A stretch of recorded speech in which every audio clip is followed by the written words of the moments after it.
ჩვენი გადაცემის ბოლოს სტუმარია ლაშა ტუღუში აღმოსავლეთ პარტნიორობის სამოქალაქო ფორუმის ეროვნული პლატფორმის ხელმძღვანელი. ბატონ ლაშა, გამარჯობა, მადლობა რომ ხარ ჩვენთან ერთად. მე მინდა პირველ რიგში გკითხოთ მედიაში მიმდინარე პროცესების შესახებ მოვისმინოთ თქვენი აზრი. თქვენ მედიას წარმოადგენთ ბევრი წელია და პროცესი, რომელიც ახლა საზოგადოებრივ მაუწყებელში მიდის. ეს არის მარტო მაუწყებელში მიმდინარე პროცესი, თუ თქვენ რაღაც ფართო კონტექსტში განიხილავთ ზოგადად მედიაში არსებულ ვითარებას, პირველ რიგში ტელემედიას ეხება ეს და იმიტომ ტელემედიას, რომ ეს არის ყველაზე მეტად მოხმარებადი, იმიტომ რომ საზოგადოების უდიდესი ნაწილი სწორედ ტელევიზორებიდან და ტელეეთერიდან იღებენ ინფორმაციას. მოგესალმებით.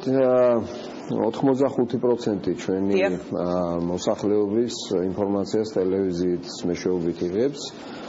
ძალიან დიდი რიცხვია. რა ხდება მედიაში, სამწუხაროდ მაინდამაინც კარგი არაა. ბოლო დროს უყურებთ ძალიან უცნაურ ამბებს საზოგადოებრივ მაუწყებელში. ის რაც ხდება საზოგადოებრივ მაუწყებელში, ჩემი აზრით არის შეუთავსებელი კანონთან. მე ვფიქრობ, რომ ირღვევა კანონი, თუ ის გააკეთეს, რასაც ახლა ამბობენ, ანუ დახურვეს 101 გადაცემა 102-დან და ფაქტობრივად სარიელი დატოვეს მთელი სივრცე და ის ვალდებულებები არ შესრულდება, რის გამოც ჩვენ ვიხდით ბიუჯეტში ფულს და შემდეგ ბიუჯეტი იხდის ფულს საზოგადოებრივ მაუწყებლისთვის. მეორე გაუგებრობა არის ის, რომ ადამიანებთან ესე მოქცევა არ შეიძლება ერთი ხელის მოსმით გაყარო მთელი ტელევიზია ქუჩაში. ეს დაუშვებელია სოციალური თვალსაზრისით, იმიტომ რომ ადამიანები მუშაობენ და არ შეიძლება იმის გამო, რომ შენ რაღაცა მიზეზები გაგაჩნია, არ ვიცი, შენობა უნდა აშენო თუ რაღაც სხვა რამე უნდა შეიძინო, ცოცხალ ადამიანებს მოექცე ესე. არ არის ეს საპირწონე, ადამიანი თუ მუშაობს, ის მუშაობს და შენი რაღაცა უცნაური მოსაზრებების გამო არ შეიძლება ადამიანებს ესე მოიქცე როგორც ანუ თქვენ ამ ადამიანების ლაშა მენეჯმენტის მიზნებში გეპარებათ ეჭვი, რომ მათ რაღაც კარგი ტელევიზიის გაკეთება უნდა და ასე ესახებათ ეს ტელევიზია. აი რას ფიქრობთ, საერთოდ ფიქრობთ, რომ ეს გეგმა მათი ეგრეთ წოდებული, რომელიც იქნა წარმოდგენილი, ეს არ არის ტელევიზიის უკეთესი მომავლით ნაკარნახევი, მაშინ რითია ის ნაკარნახევი?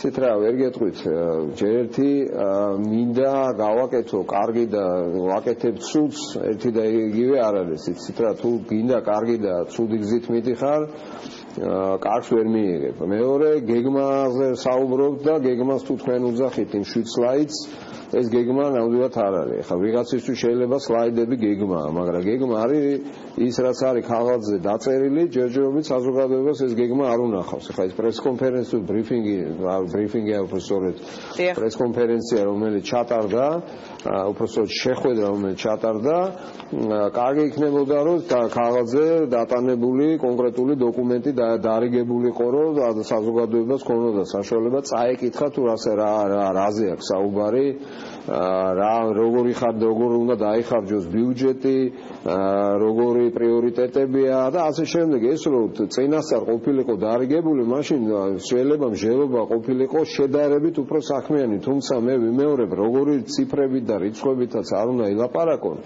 მიდგომა, რომ ერთი წელი თითქმის დავხურავთ ახლა ყველაფერს და მე რაც შევქმნით ძალიან მაგარ ტელევიზიას, ეს უკვე ძირშივე არასწორი მიდგომაა. ესე არ ხდება, არსად არ მომხდარა და იმედია, რომ არც საქართველოში არ მოხდება და არცად კიდე არ მოხდება მომავალში. აი, რა შეაჩერებთ ამ პროცესს? თქვენ როგორ ფიქრობთ? ეს იქნება ბორდის გადაწყვეტილება, რომელიც არ დაეთანხმება ამ გეგმას, თუ აი, რისი იმედი გაქვთ, რა შეიძლება იყოს ამ პროცესის შემაკავებელი მაგალითად? ეცით რა არის, პირველ რიგში შემაკავებელი არის საზოგადოებრივი აზრი. საზოგადოებრივი აზრი, რასაც მე უყურებ, არ არის პოზიტიური. ახლა ვიღაცა სადაც რომელიღაც კაბინეტში თუ ფიქრობს, რომ რა მნიშვნელობა აქვს ახლა 1000 კაცით მეტი იმუშავებს თუ ნაკლები იმუშავებს, ეს აზრი ჩემთვის საინტერესო ნამდვილად არ არის რა. იმიტომ რომ მართლა ბევრი რამე ფუჭდება. ხა მარტო ის არ არის რომ ვიღაცა მუშაობს და გააგდე და თან არ იცის რატო, ხო? მე რეუბნები რომ იცი რა და რაღაცას გავაკეთებ და შეიძლება დაბრუნდე უკან. ეხლა რა უნდა ხნას იმ ხალხმა რა, თუ აკეთებს კარგ გადაცემას და უნდა გელოდოს რომ შენ ეხლა მოწყალებას მოიგებ თუ რა ეხლა არ მესმის. მათი არგუმენტაცია რომ თუ არ შეჩერდა ეხლა ეს გადაცემები თუ არ შეჩერდა ახლა ცოტა ხანში გაჩერდება მთლიანად მაუწყებელი. ეს არ არის თქვენთვის დამაჯერებელი არანაირად არგუმენტი? არ არის დამაჯერებელი, იმიტომ არ გაჩერდება მაუწყებელი. არსებობს ბიუჯეტი, რატო გაჩერდება მაუწყებელი? როდა ეს არა აქვს, არსებობს 2017 წლის ბიუჯეტი და ვინც მაგას ამბობს, ჩაიხედოს ბიუჯეტში. ბიუჯეტში არის გათვალისწინებული ხარჯები. ეხლა მე არ მინდა ამაზე ვისაუბრო, ხარჯები მაგალითად იმაზე, რაზეც საუბრობდნენ, აფეთქდა სერვერის შეძენაზე არის ხარჯი გათვალისწინებული, კომპიუტერების შეძენაზე, ტექნიკის შეძენაზე, სხვადასხვა რაღაც საჭიროებების შეძენაზე. არსებობს ეს ბიუჯეტი და თავის სადაც მუშაობენ, ადგენენ და ჩაიხედონ იმ ბიუჯეტში რა. თუ ლაპარაკი არის ამაზე, არანაირი პრობლემა არ არის, ხომ? თუ საჭიროა ბიუჯეტში გარკვეული კორექტირება ან დამატებითი რესურსები მოიფიქრონ, სად იშოვონ ეს ფული, არსებობს სხვადასხვა მეთოდი როგორ გააკეთონ ეს, რანაირად მოიზიდონ დამატებითი რესურსი, თუმცა მე ეჭვმეპარება რომ ამის უცვლელად გეუბნებით, ეხლა ამის აუცილებლობა იყოს და თუ არის ამის აუცილებლობა, მაშინ ადგენენ და მოიფიქრონ არა ჟურნალისტების და თანამშრომლების ხარჯზე, რაც არის აბსოლუტურად გაუგებარი და მიუღებელი, არამედ სხვა რაღაცა გააკეთონ. ამისთვის იღებენ ისინი ხელფასზე, ამისთვის მუშაობენ ისინი. ლაშა, ბოლო კითხვა მაქვს მე თქვენთან ასეთი. საზოგადოებრივი მაუწყებელი ქვია. ლაშა, ასეთი კითხვა მაქვს მე თქვენთან. ბოლო პერიოდში სულ ისმის, რომ ტელემედიაში ხელისუფლების და ზოგადად უჩინარი ხელის არსებობის შესახებ და ხელისუფლების წარმომადგენლები, პოლიტიკური ლიდერები ქვეყნის ამბობენ, რომ მედია არის თავისუფალი, შეხედეთ, გაიხედეთ, მოусმინეთ და ასე შემდეგ. თქვენ რა ნიშნებით აფასებთ ამას? აი რას უპასუხებდით? კონკრეტულად რა მესიჯებით, რა გადაწყვეტილებებით ხედავთ თქვენ ხელისუფლების ხელს მედიაში მიმდინარე პროცესებში? ისინი სულ ახერხებენ თავის დასხლეტას, ასე ვთქვათ,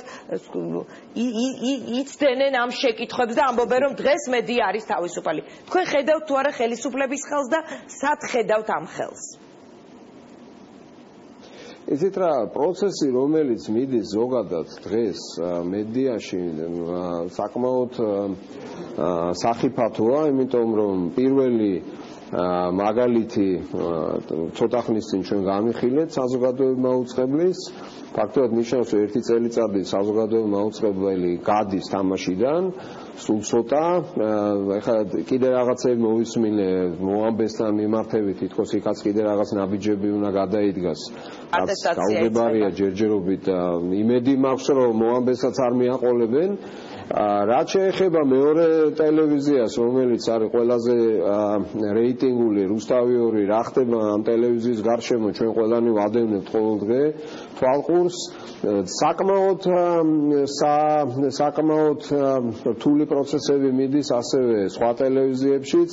იცით რომ გაერთიანდა 3 ტელევიზია, რა იქნება მომავალში იქ ასე ვთქვათ საინფორმაციო გადაცემების თვალსაზრისით ბუნდოვანია, მინდა გითხრათ, მე ეჭვმეპარება რომ იქ დაიხურება საინფორმაციო მიმართულებები, რაც მე ცოტა მაშინებს და მე მინდა რომ იყოს პლურალიზმი მედიაში და ბევრი საინფორმაციო კარგი ვიდრე აი ესეთი დავიწროებული სურათი, რომელსაც ჩვენ ხედავთ უკვე.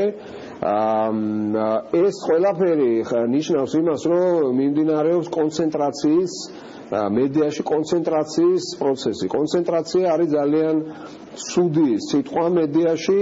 ამ ტიპის მოვლენას განვითარებულ ქვეყანაში ებრძვიან. იმიტომ რომ კონცენტრაცია ნიშნავს ყოველთვის მონოპოლისტის არსებობას მედია ბაზარზე. ნიშნავს აზრის მონოპოლიზაციას და არა ბიზნესების მხოლოდ მონოპოლიზაციას და კონცენტრაციას.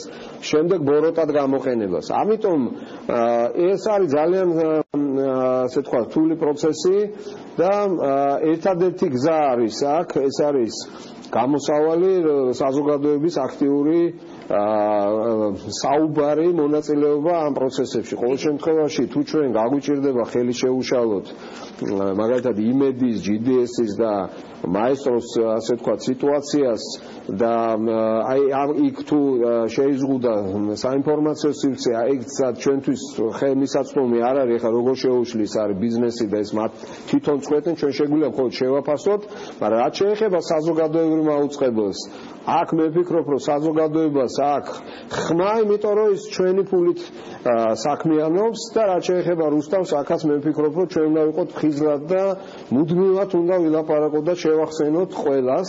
იმიტომ რომ ეს პროცესი გადასულია ხელისუფლების კაბინეტებში და უნდა შევახსენოთ ყველას, რომ ეს არის წითელი ხაზი, რომელიც ჩვენ არ უნდა გადავვალოთ. დიდი მადლობა ლაშა ტუღურს, ის ჩვენი გადაცემის სტუმარი იყო, მედიაში მიმდინარე პროცესებზე ვსაუბრობდით.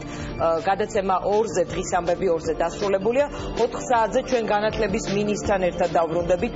ალექსანდრე ჯეჯელავა იქნება ჩვენი სტუდიის სტუმარი, ასე რომ გვიყურეთ, მანამდე კი უყურეთ ბექა ბაციკაძეს და ბიზნეს კონტრაქტს. ნახვამდის დროებით.